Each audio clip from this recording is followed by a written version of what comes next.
我们现在的坐标是湖北武汉，这版货昨天晚上就装好了的，一路向北直达内蒙古。现在在这个中法生态城服务区，本来是调的4点半的闹钟，准备4点半就起来出发的。两个傻子不知道怎么回事，肯定是他闹钟没调好，一觉睡到了现在大天亮了，太阳都晒屁股了。肯定闹钟响你把它关掉了，吵到你了是吧？还好这版货不是要掐着点卸货的，不然要被我们2个群死了。干脆我们也不着急了，先煮个早餐，吃了再出发。你看这拿交一天这么晚了，还在这水下面骑，上了快递的时候不知道跑了多远。你还不是一样的？今天要是拿第一车快递的话，那不得了了，不知道要扣多少钱。拿快递晚上不会睡。先把中午要煮饭的米准备好。昨天晚上洗的这件衣服也没干，只能先这样挂在驾驶室里面了。全程1400多公里，准备出发了，一路向北。准备出发，前往鄂尔多斯市，全程1410公里，大约需要17小时。你那边那个反光镜要查一下。明天凌晨2点41分到达，共有28个服务区。这版货的卸货地白天是货车不限行的，本来4点半出发是打算明天早上40点一上班就能到店卸货，现在这样一耽误的话，可能要中午才能到了。途经河南、山西，从陕西的榆林进入内蒙古。到了封疆服务区了，在这里吃中饭，然后换班。这个班开了呀，只开了210公里哦。看我们的中饭有多简单，这个菜是昨天炒好的，放到冰箱里的，煮点饭将就一顿。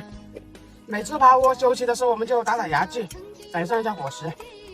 在路上赶路的时候，我们就炒点菜将就一下。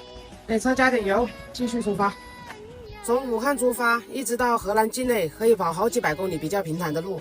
快到河南和山西交界的地方，就开始爬上坡了。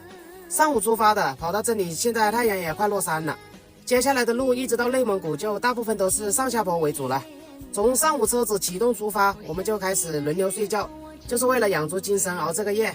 现在也已经慢慢的习惯了这样的生活。看吧，又把这个天熬亮了。现在是早上8点半，我们到了陕西的榆林北服务区，又熬了一个通宵。我负责开前半夜，他负责开的后半夜。再往前面走几十公里，就到了陕西和内蒙古的交界了。现在把车上所有的水瓶子全部灌满，这些生活用水就靠这些瓶子了。离卸货的地方还有140多公里，在这里吃了个早餐，现在准备出发了。哟，这边热起来了，真热情。春天到了，春天到了，又到了万物复苏的时候，动物们到了动物淹死！而且你的臭脚厉害我的衣服，我今天就要用你的衣服包着我的脚，你能咋的啊？